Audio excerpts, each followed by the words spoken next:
Welcome, everybody. Most of you know I'm Gloria Duffy, President and CEO of the Commonwealth Club, and I'm going to do the ritual and gavel us to order here. So welcome to today's meeting of the club. You can find the club on the internet at commonwealthclub.org. You can see our videos on YouTube, sometimes even live streamed of our programs, and catch up with the club on Facebook and Twitter. So I'm going to moderate a wonderful program today with our distinguished guest, Nancy Pelosi, Speaker of the U.S. House of Representatives and the Congressional Representative for California's 12th District right here in San Francisco.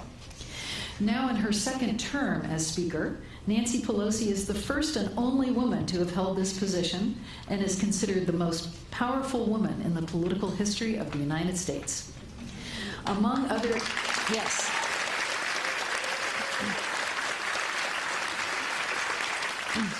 Among her other achievements, she was responsible for the political strategy and implementation that led to the Affordable Care Act during President Obama's presidency. She's also in her 17th term as a U.S. Congresswoman representing this great city of San Francisco.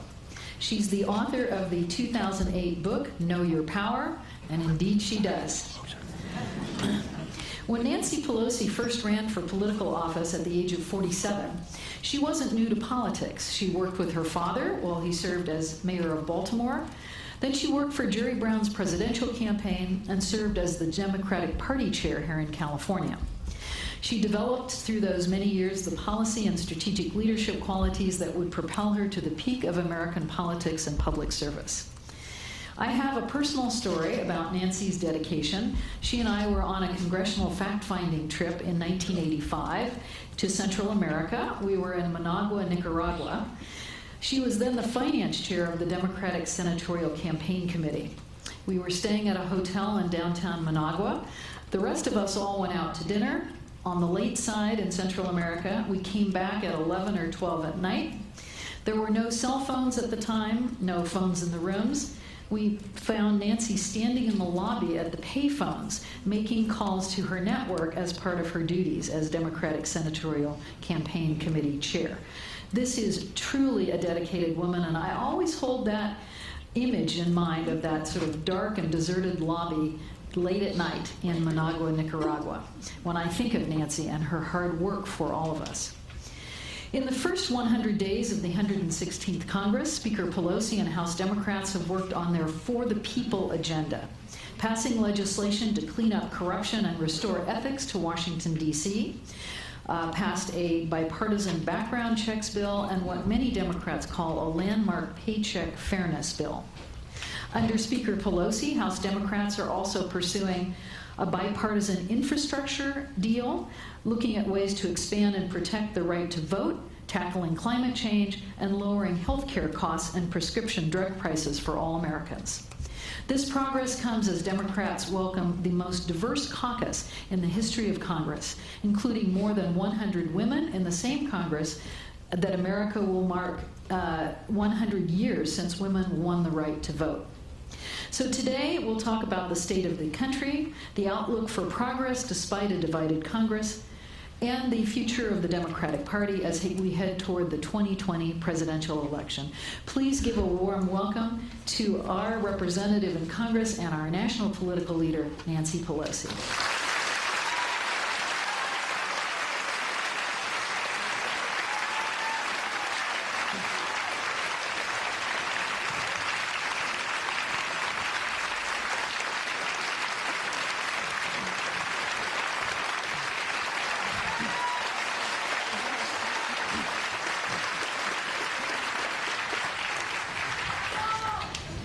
Welcome.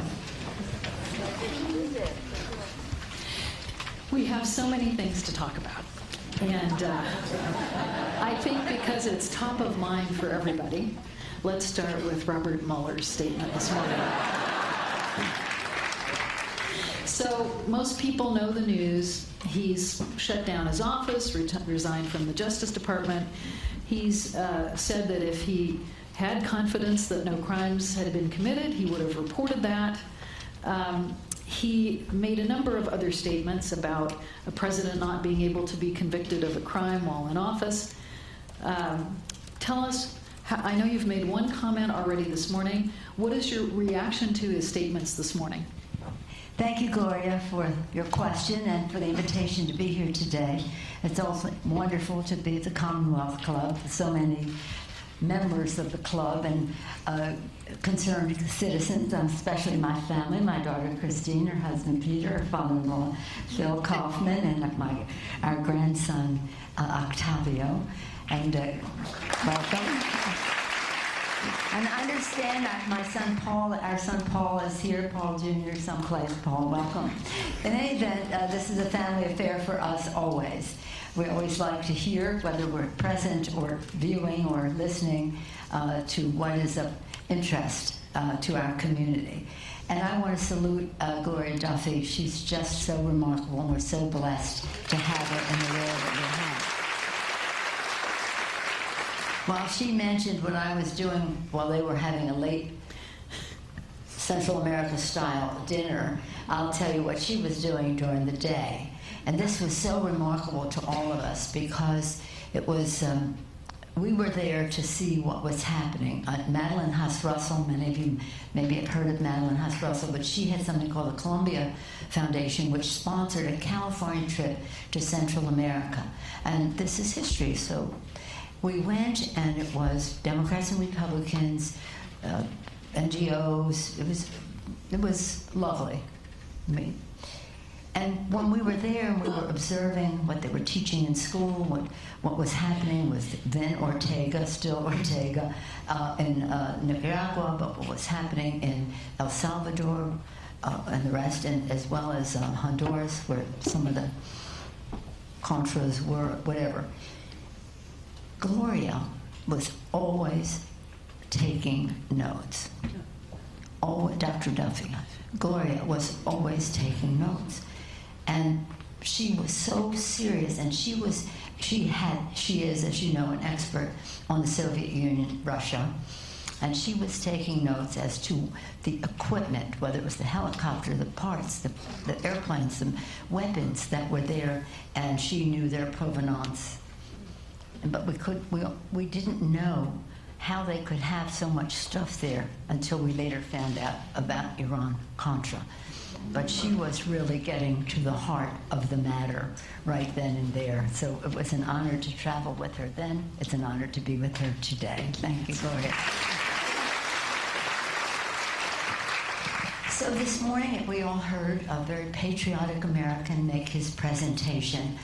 I have the deepest respect for Special Counsel, well, now former Special Counsel Mueller, and what he had to say. And as Gloria indicated, he did say if he saw any evidence that the president was not, was innocent, he would have let us know. If he had any evidence that the president was not guilty, he would have let us know, but he didn't.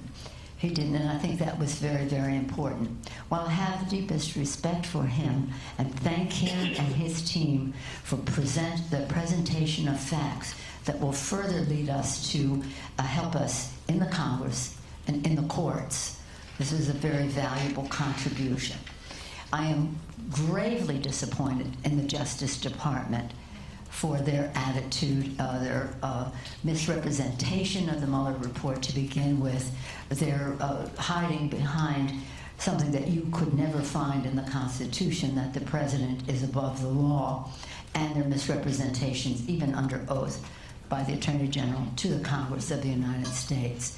So we will continue on our path, which was led by our 6 chairmen, who are magnificent: Adam Schiff, who's coming, Jerry Nadler, Judiciary, Elijah Cummings, Government Reform and Oversight, Maxine Waters, Financial Services, Richie Neal, the President's Taxes, Ways and Means, and Elliot Engel, Foreign Affairs, all have a piece of this. Last week we had 3 victories in the courts. One, Elijah Cummings' court won the president's accountant, that they have to share the information.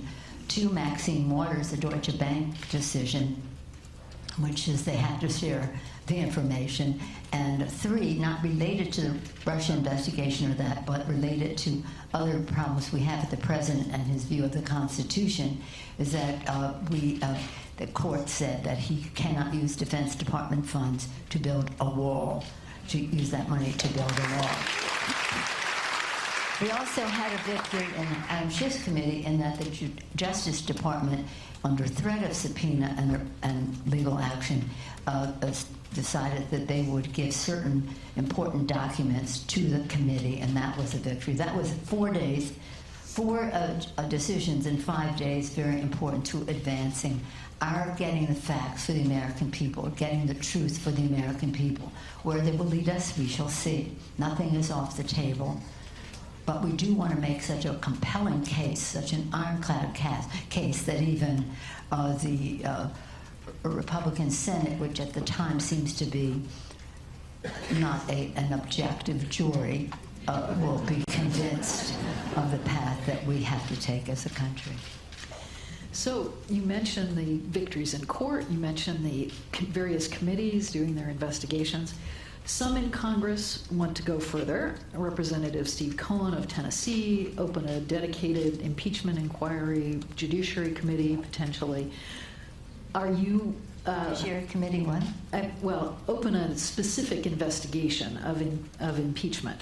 No, you mean he as a member of the Yes. committee, because the committee has not taken that position. So there are Democrats in Congress who want to go further than the existing committee investigations. How do you feel about that? Do you think there's a role for an additional dedicated investigation?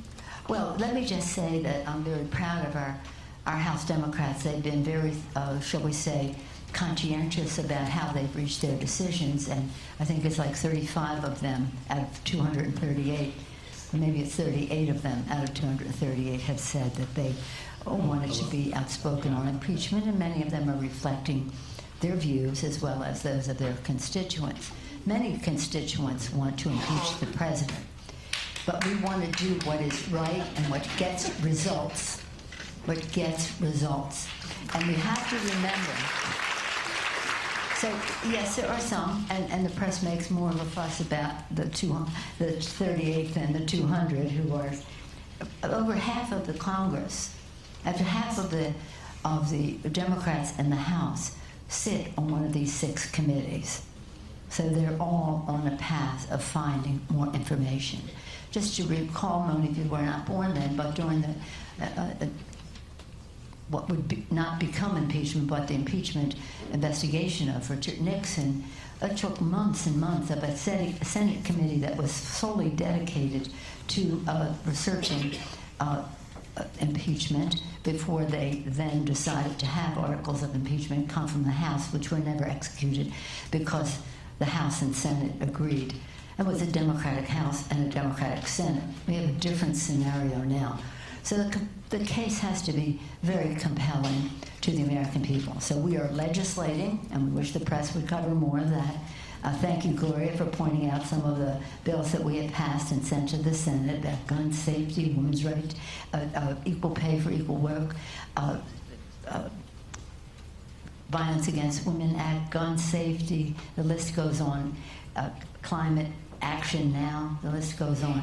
But in any event, we're legislating, we're investigating, and we are litigating. And we're going to, as we go down the path, make a decision based on the strongest possible case to get the best results for the American people. And the action taken by the special counsel today, I commend him for the work that they did to present the facts. Now we have to get it unredacted for the public, but nonetheless, and for the Congress, by the way. They'll say to me, we'll show you. And I say, that's not it. The American people to know. Well, you're going to show me, and then I'm bound by classified rules of the House not to tell anybody? No, I don't think so. I don't think so. But in any event, I think that, everybody wants justice. Everybody wants the president to be held accountable in the most serious way, and everybody believes, I'm talking on the Democratic side, that no one is above the law. especially the President of the United States.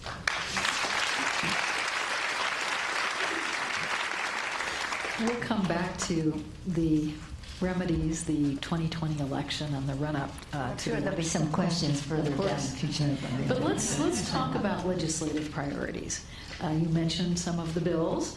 I didn't know this, but I read recently that the first 10 HR numbers are reserved for the Speaker's priorities, that is, House resolutions or bill numbers.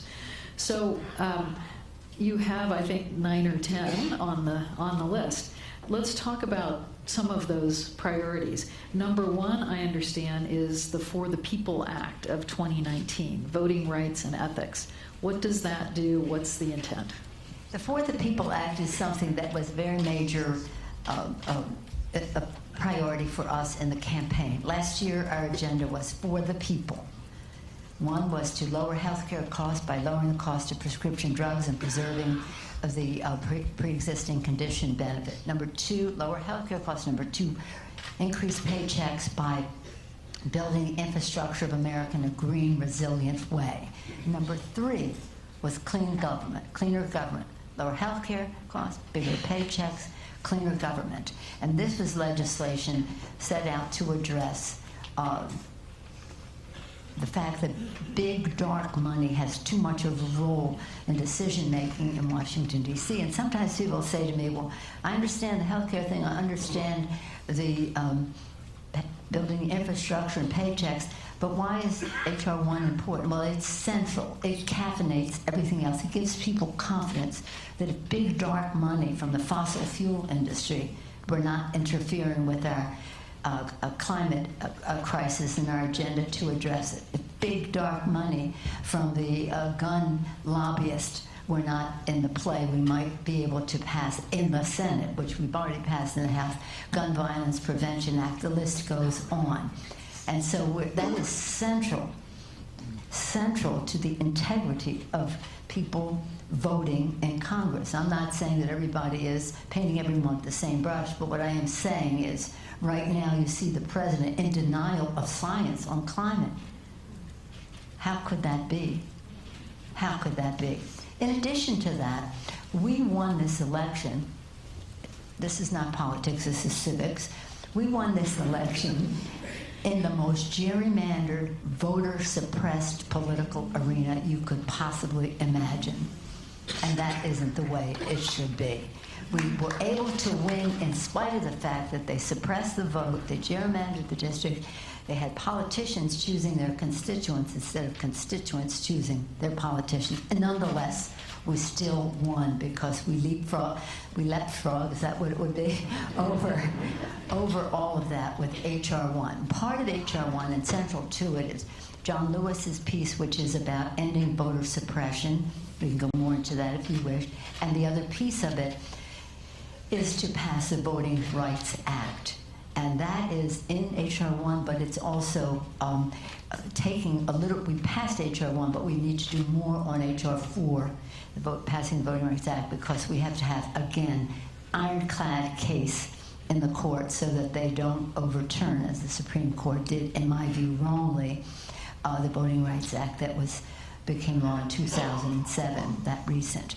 So H.R. 1 is about just not a breath of fresh air, a gust of wind coming through D.C. to make the change that must be changed for the good of the people, to increase the impact of grassroots people, of small donors, and decrease the role of big, dark money in politics. So, H.R. 2. Infrastructure plan. Yeah, well, this is the bill that we're trying to put together with the president, and we are already. Didn't want to hear it, but anyway, I still feel optimistic. 80% of the time that I've had a conversation in person or by phone with the president, he has mentioned he wants to do infrastructure, and I think he still does. Does he want to do it enough to not be in a huff over my saying that he's involved in a cover-up? Well, we'll see. But this is not for the faint of heart. I mean, you either want to do it or you don't want to do it, and you shouldn't be offended by somebody speaking truth about your actions.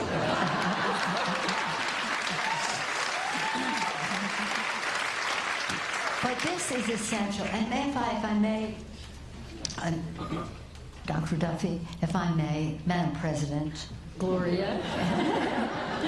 I like that sound, Madam President. By the way, the one thing that breaks my heart is when they introduce me as the highest ranking woman. I keep thinking, no, it wasn't supposed to be this way. We were supposed to have a woman president. Anyway, that may sound political to some of you.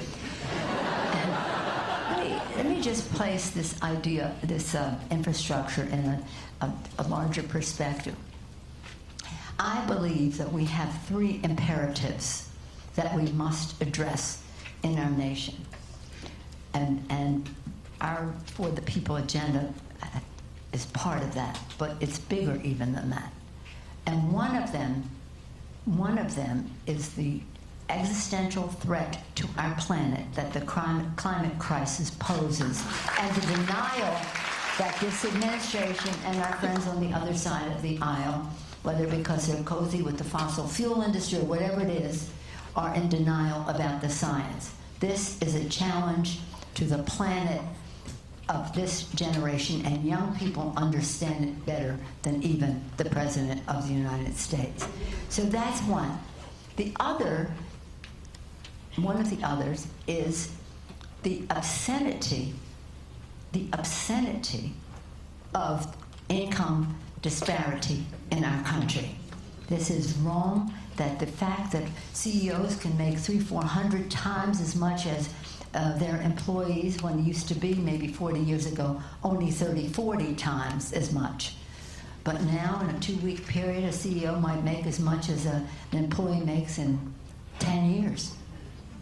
It's just wrong. And it's not good for our economy, because we need to have a strong middle class, which is the backbone of our economy, and which is, which consumer confidence is good for the economy.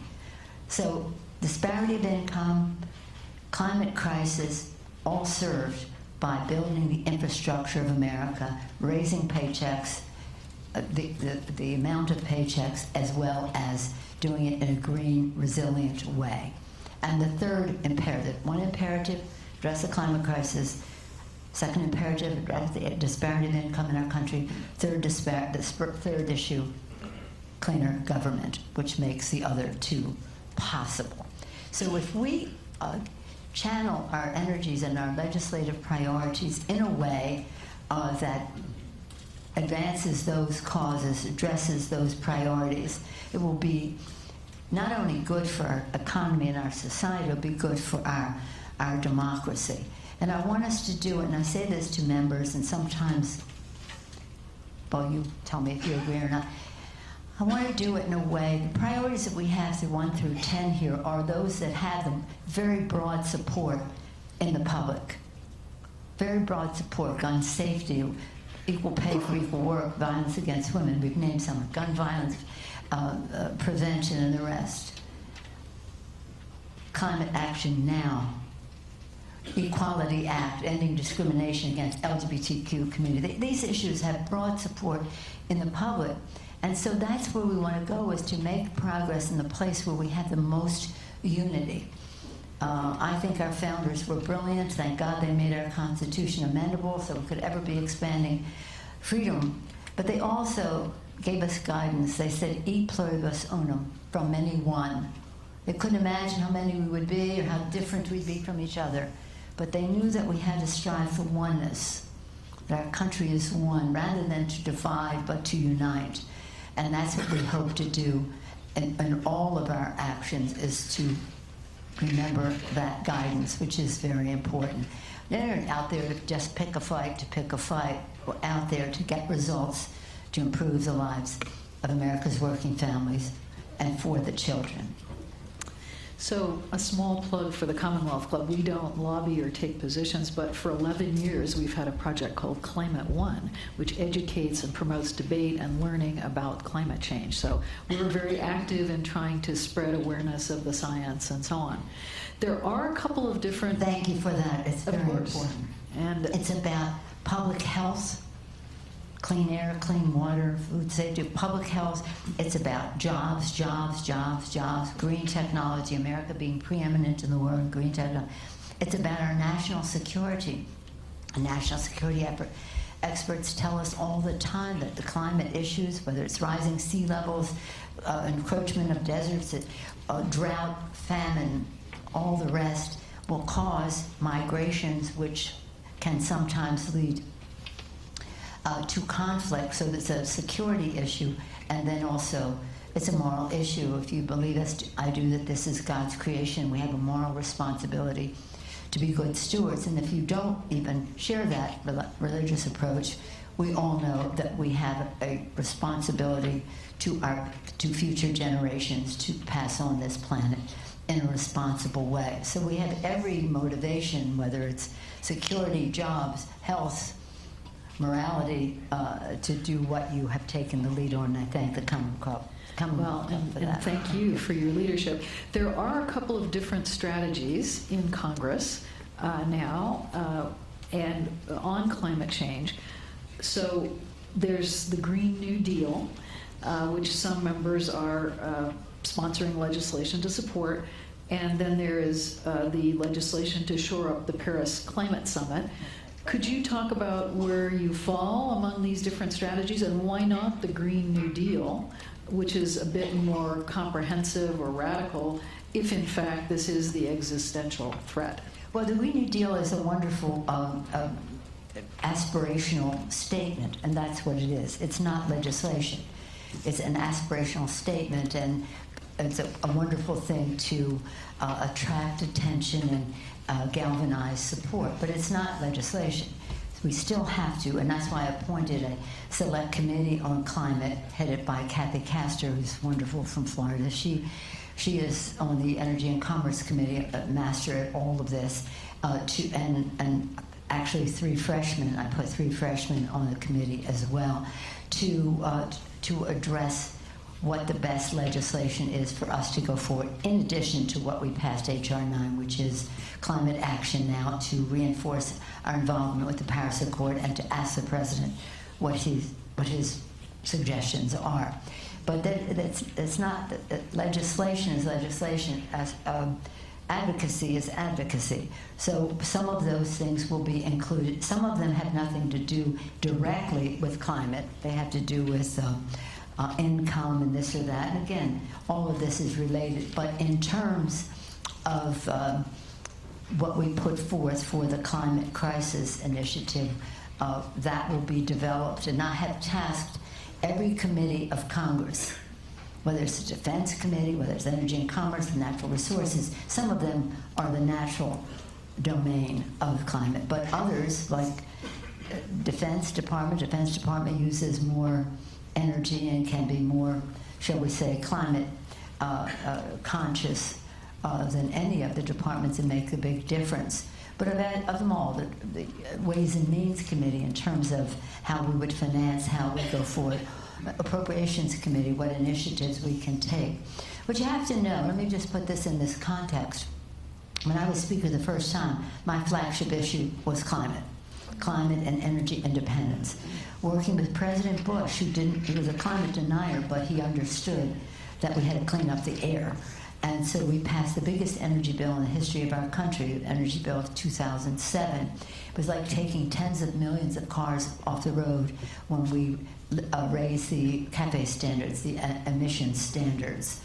We did many other things with a strong commitment for renewables. And he signed the bill. He wanted nuclear. I wanted renewables. He signed the bill, and then came Japan, and so not much has happened on the nuclear side, but we got what we wanted on the renewable side. So this has been a priority for us for a while. And then when we lost the majority, much of it unraveled. We had greened the Capitol. They undid that. That was it was important. It was symbolic, but nonetheless, they undid it anyway. And went back to this denial thing. Now we're in the majority. Pretty soon we'll have a president who will recognize the importance of the climate crisis and have policies that support that. But until we do, we have to keep making this case with the American people about that's a ramification of elections, what happens on the climate issue. So we review everything on the table. Some of the things that are contained in the Green New Deal are things that we've all been advocating for a while. Some are groundbreaking. Some, again, do not relate to climate directly, but are important to be considered in their own context. But we will. This is an imperative. It is not an issue. It's not a bill. It is a value. It is, again, an imperative that it be done. But we want it to get done in a way that unifies people. Our friends in labor have unease with some aspects of the Green New Deal. There's no reason why we can't come to more unit. And they have been there for us. We've had the Blue-Green Alliance, Blue and Green Alliance with them for a while on this. So we can bring people together, but they all have to be at the table as we shape the consensus that is the boldest, toughest common denominator, and not any weakening of the resolve. You're wearing a pin today. A couple of weeks ago, Madeleine Albright was with us, and we always ask her, what does her pin signify? Because she wears a different pin every day. You're wearing a very important pin. What is that? Well, Madeleine Albright has a beautiful array of pins, real pins, real. And she always would say when she would come to testify, read my pin. So it was about the environment, the butterflies, beautiful. I mean, they've been museum quality and on display. Mine is simply the mace, the symbol of power of the Speaker of the House. That's a big one. And when the Congress opens, you know, they enter with the mace. All rise, and with the mace. And every now and then I like to wear it back home so people can see. You're my bosses. I want you to see the joy.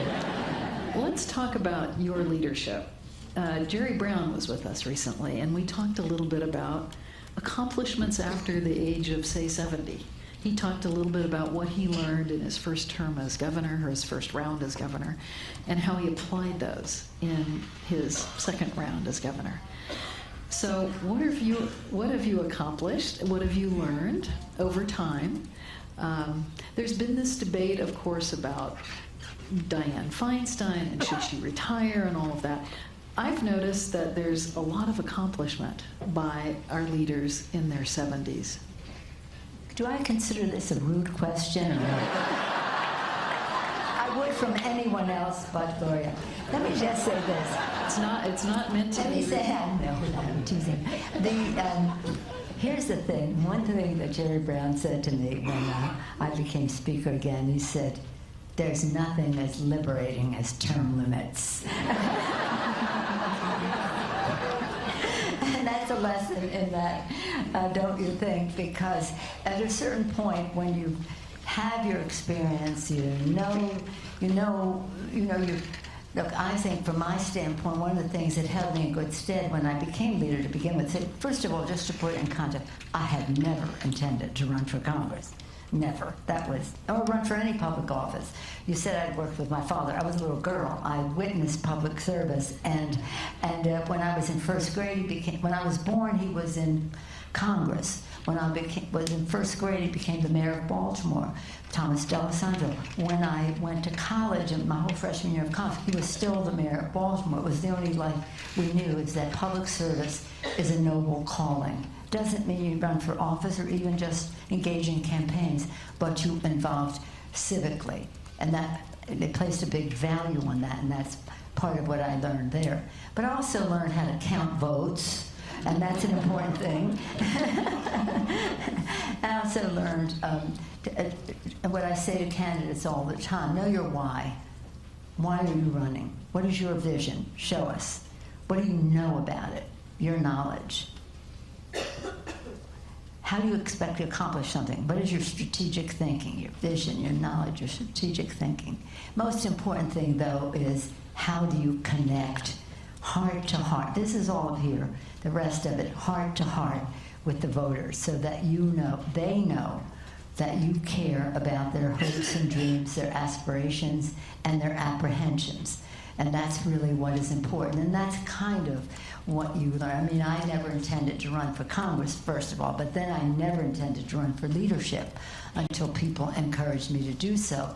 But in the meantime, I dug deeply into my work on appropriations and on intelligence, and so I knew my subjects. And so I could negotiate from knowledge and strength and to promote a vision. And so that when I became a leader, the experience I had was not a disadvantage because time had passed as I was gaining it, but it was an advantage. And now, so when you're doing the job that I'm doing is you really have to know, again, the vision that we build as a consensus in our caucus, our goals, our vision, our why, the knowledge we bring to the discussion to make good judgments about the path we're on, strategic thinking about getting it done, but then it is a question of courage. Courage. You know everybody's commitment, you know their convictions, who has the courage to make the votes, because they're not always popular at home. And that is what experience teaches you as well, to be very, very respectful of what motivates people to vote one way or another, and to make a judgment as you establish priorities about what is really going to produce the result or what's just going to be a conversation, because you want results for the American people. So I would say that in the passage of time, that experience, as Jerry said, he says, since you brought him up, we used to say when he was running for governor the first time, you know, youth, we need youth, we need youth. And then when he ran the second time, when he ran years later, he said, there's no substitute for experience. So I would say that, but the main thing that I love so much about it is to be able to encourage other people to take responsibilities, to be clear about their vision, to know what they're talking about, to understand how they can have a plan for success. And many members of Congress, of course, come flocking in with all of this, but to give them the opportunity. For example, just going back to Watergate for a moment, when that class came in, the Watergate babies, it was transformative. It was a huge class and transformative, similar to the class we have now. Not one of those freshmen that came in that year had a gavel, was a chair of a subcommittee. Not one of them in the first year. In this Congress, with our transformative, new, diverse class, 18 freshmen are chairs of subcommittees. 18 chairs. And their leadership is magnificent. For example, one of the first Native American women ever to serve in the Congress, and two in this class, they're the first two, Deb Haaland, she is the chair of the subcommittee of the Natural Resources Committee on Public Lands. Imagine what that means to a Native American. So we try to give them guidance about committee selection and this or that. And some who don't have gavels are on committees that are very strong for their district. So we made sure that people got what they wanted when they came and got to play leadership roles in it. And that's one of the advantages that I have, and just kind of, you may not realize how important this is to you, but think about it in a new, fresh way when I'm saying that to the press. Think about this in this way and let me know. Talk to your folks about it. Let me know. But I think this would be a good path. And some of them knew on their own. They didn't need any guidance, that's for sure. But you said we were a diverse class. 60% of our class, of our freshmen, no. 60% of the House Democrats are women, people of color, LGBTQ. And the same holds true for as chairs of committees, not only a seat at the table, a seat at the head of the table. So I think that whatever it means to me, I think what it means to my colleagues is they trust my judgment, and I consider that an advantage for our caucus. And I have nothing but respect for our elder stateswoman. And But the funny thing is Diane Senior, in the South, seniority is everything. They just block those committees and hold them down. And here we're like, we want something fresh and new. Well, wait a minute. With seniority goes power in the Senate of the United States, and she has great power in the Senate of the United States. Immigration. Donald Trump has announced a merit-based immigration plan. You've said some things about this publicly. Tell us what you think about this. How should we be proceeding? You want me to talk about Donald Trump?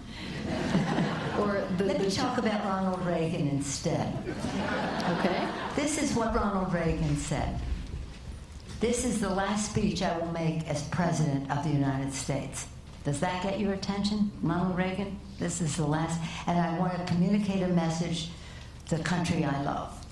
He went on to say, he talked about the Statue of Liberty and what it meant as a beacon of hope to the world, and what it meant to people coming to our country, or people who had come but saw the Statue of Liberty first. He said our parents, our grandparents, our ancestors. Then he went on to say that, in effect, and I want you to look it up because it's much more poetic than what I'm going to say, but this was the essence. The vital force of America's preeminence in the world is every new generation of newcomers who come to our country. And when America fails to recognize that, America will fail to be preeminent in the world. We cannot close the door to immigrants to our country. If we do so, we will fail to be preeminent.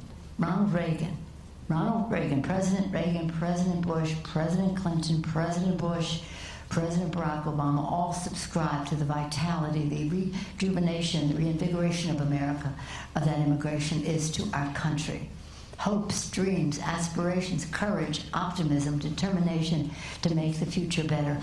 All American traits, these newcomers, make America more American until the 45th President of the United States.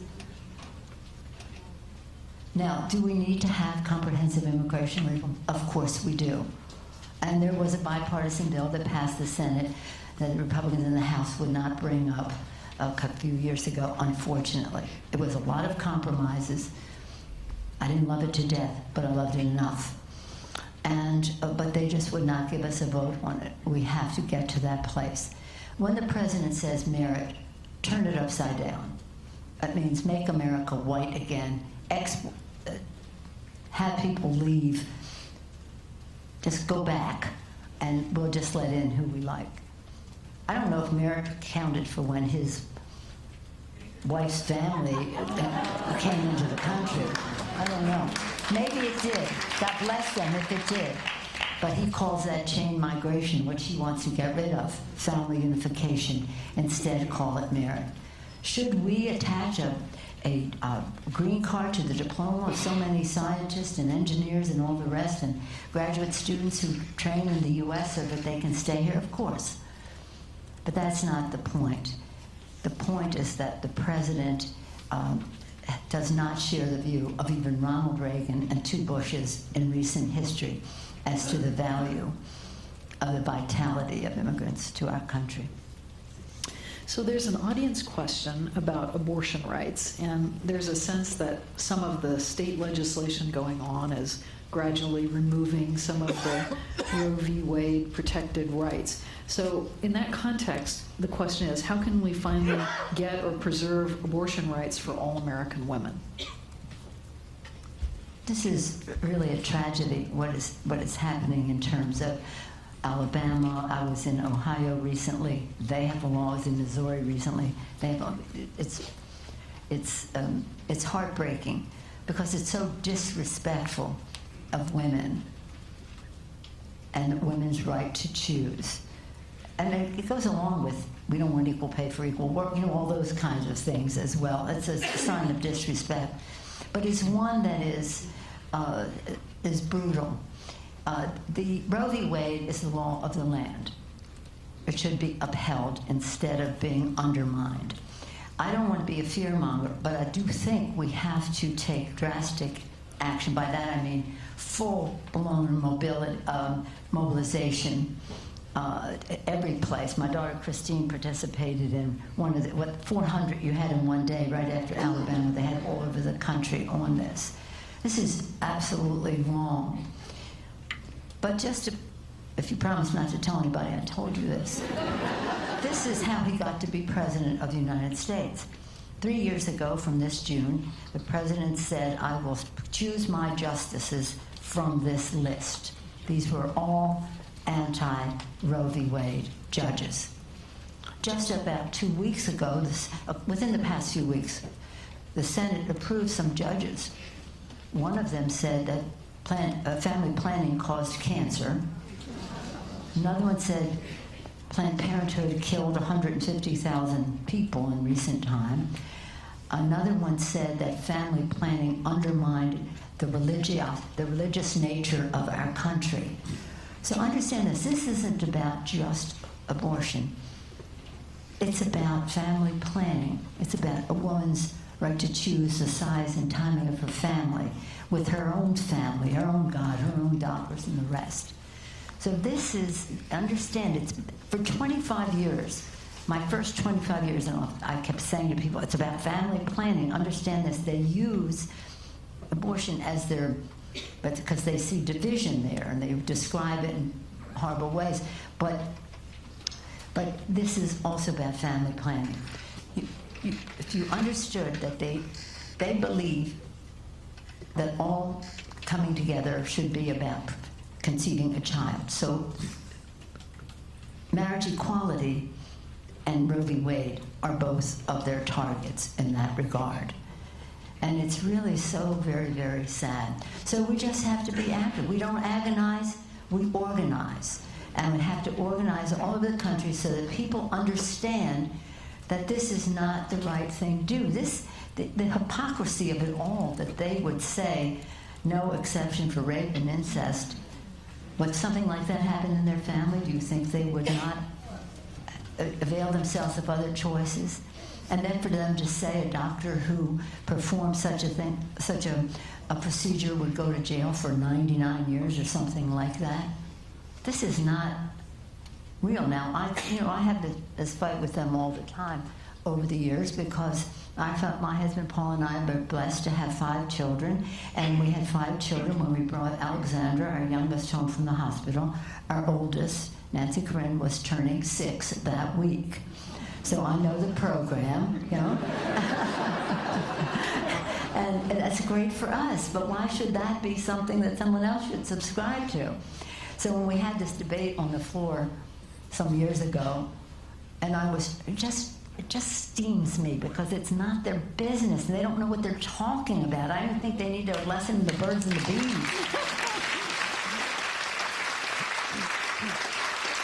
So one day on the floor of the House, when we're having this back and forth, and I say this as an ardent, practicing, devout Catholic. I mean, this is not right. It's just not right. Anyway, on the floor of the House, one of them got up and said, Nancy Pelosi thinks she knows more about having babies than the Pope. Yeah, you could say that. And he probably would too, but imagine. And if you would just see this line of men standing up in the chamber, signing up for these anti-choice discharge petition that they have now, they just don't get it. But you know what?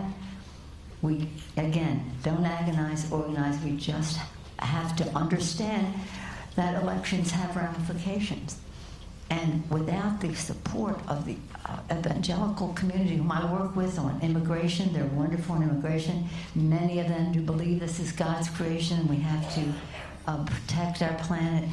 But on this subject, He is forgiven. When I say to them, You know, you care about immigration, and yet he's taking babies out of the arms of their mothers. He's separating families. How can you look the other way? Oh, he's doing the best he can.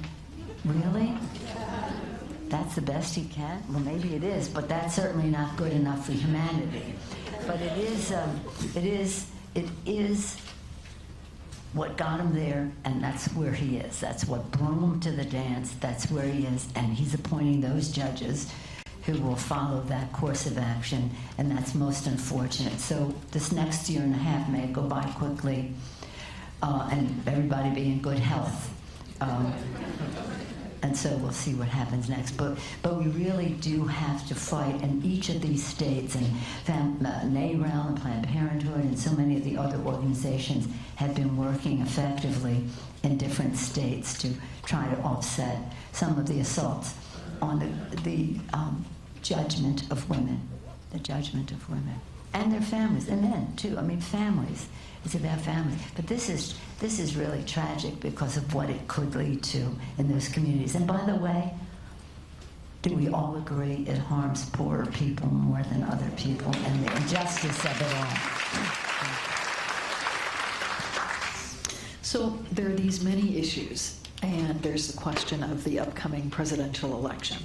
There's a question from an audience member. Setting aside the merits of a particular candidate or another, what do you think is the optimal strategy for winning the presidential election? Focusing on swing voters, Democratic voters, or what? You want to talk politics? Yes. I thought we were in some kind of nonprofit arena here. I was restraining myself. Aside from specific candidates. Let me just say thank you to all of the candidates who are running to put themselves on the line into the arena,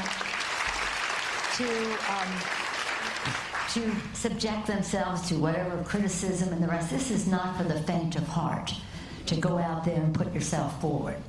So I thank them all. Any one of them would be a better president than the current president.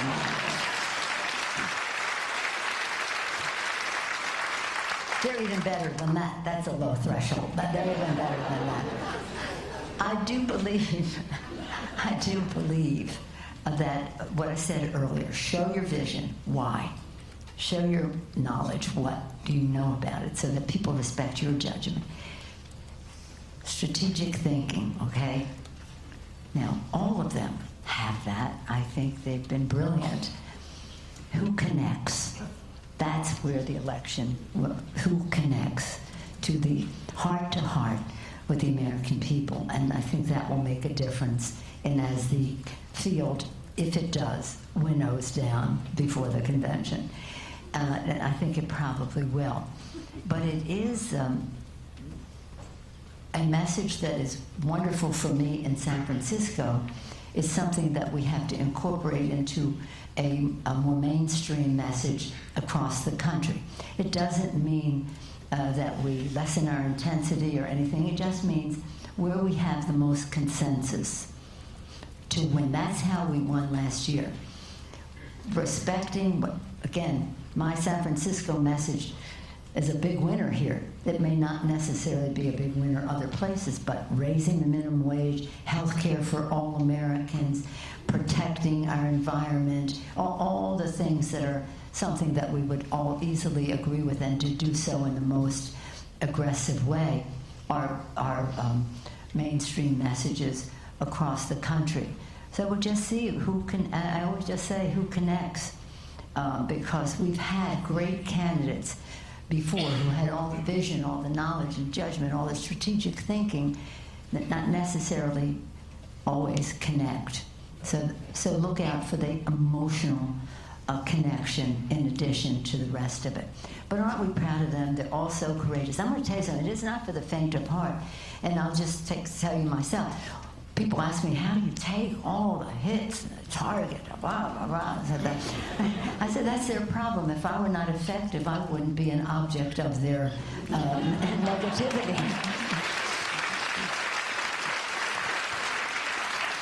But like right now, there is a false video that the Republicans are putting out on Facebook. Now, this is self-serving of me to say, but I say it because I don't want other women say to me sometimes, I would run, but I couldn't subject my family to what you go through.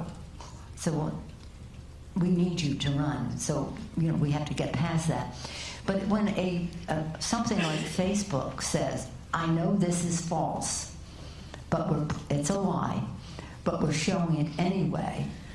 Well, to me, it says two things. One, that I was giving them the benefit of the doubt on Russia, but clearly I thought it was unwitting, but clearly they wittingly were accomplices and enablers of false information to go across Facebook. But B, if you're a candidate, whether it's a woman or whatever, but I'm trying to get more women and people of color and young people to run, and men too, but if you were going to go out there, why would you subject yourself to that? And that's what disappoints me. It's like, I don't care, I can take it. Experience, you know, I can handle it all. If I didn't have thick skin, I wouldn't be the Speaker of the House. But these other people are new to the arena. And they're fabulous people, and they have talent and courage and the rest. And they have options. Well, if I could do that, or I could do this or that. I said, well, we don't want people without options, but that's why we want you to run for Congress, because you could also do this or that. And so that negative in the arena, you know, as I say, in the arena, you have to be ready to take a punch, but you have to be ready to throw one too. As I say, for the children,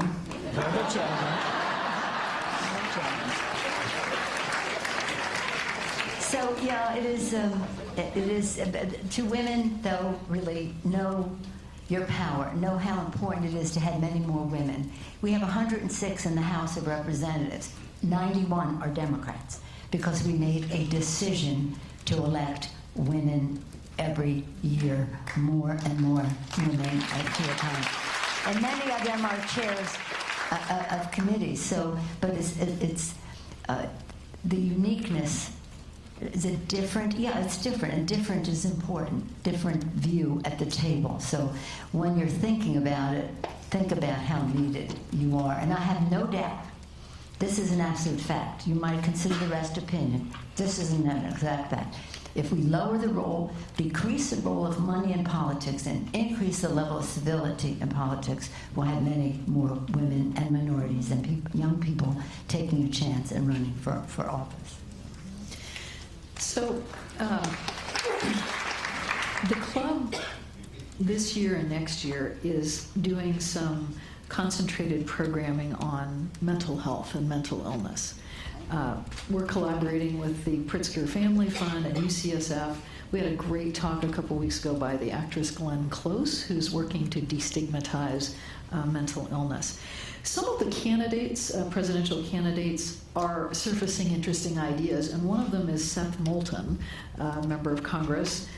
He's made a proposal for comprehensive mental health legislation that would improve benefits for veterans and screen veterans. I think this is coming to some extent out of concern about mass shootings and so on.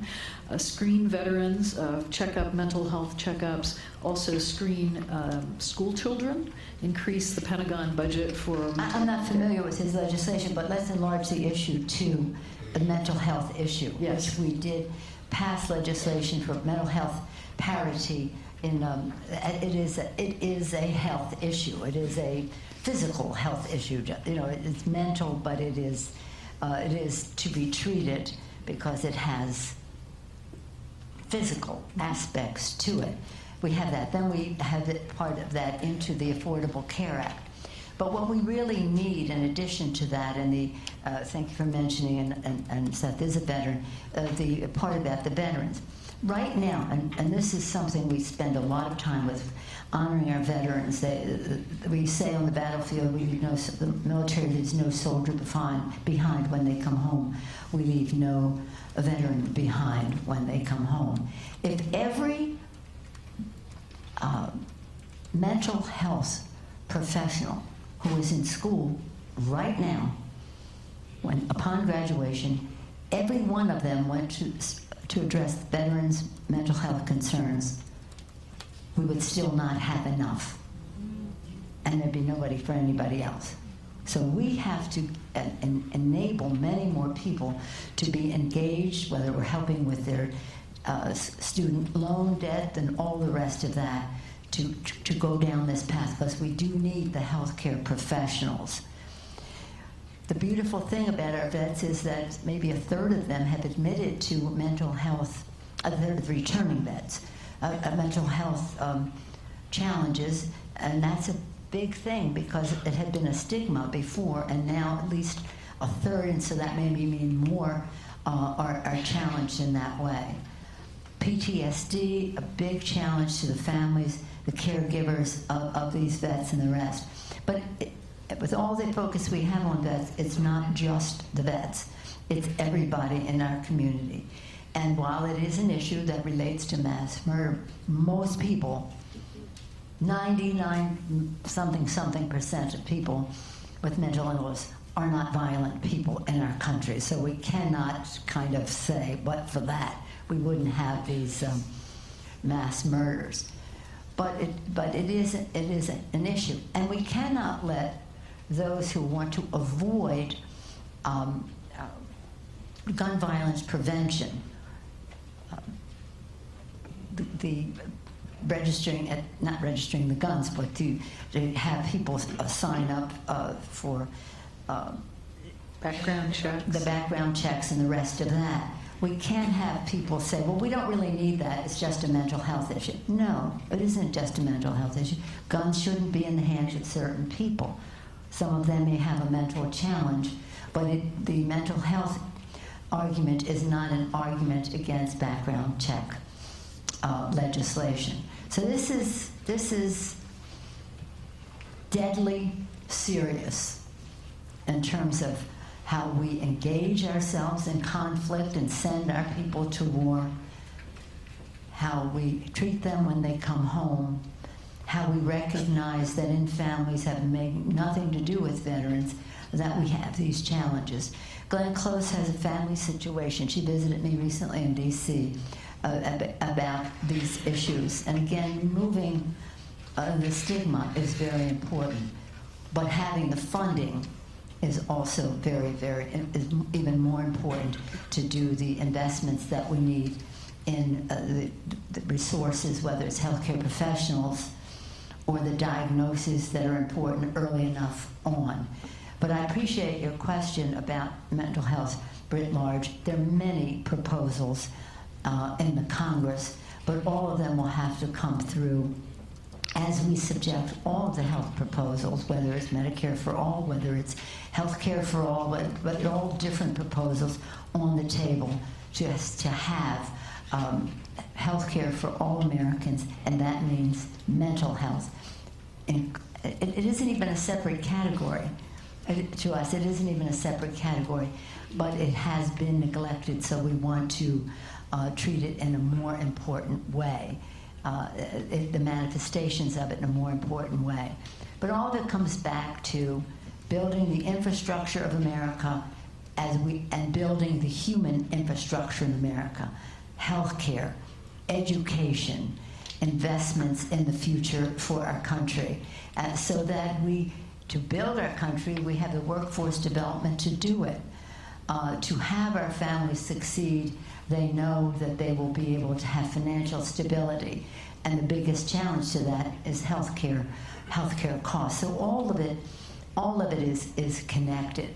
And that's why the imperative of ending the disparity, facing the challenge of the climate crisis, but the door to it all, opening the door to all of it, is lowering the role of big, dark money in politics. I thank you, Commonwealth Club, for being a venue for the discussion of ideas in a way that, as I said of our founders, we are one.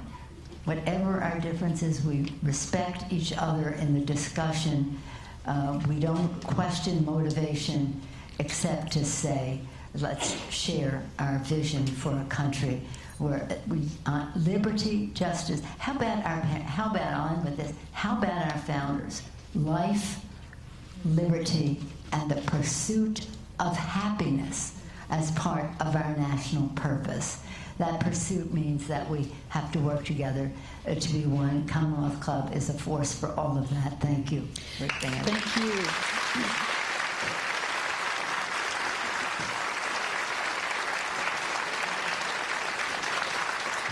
Thank you to Nancy Pelosi, Speaker of the U.S. House of Representatives, for being here and for your service. Thank you to Gloria Russell, Madam President.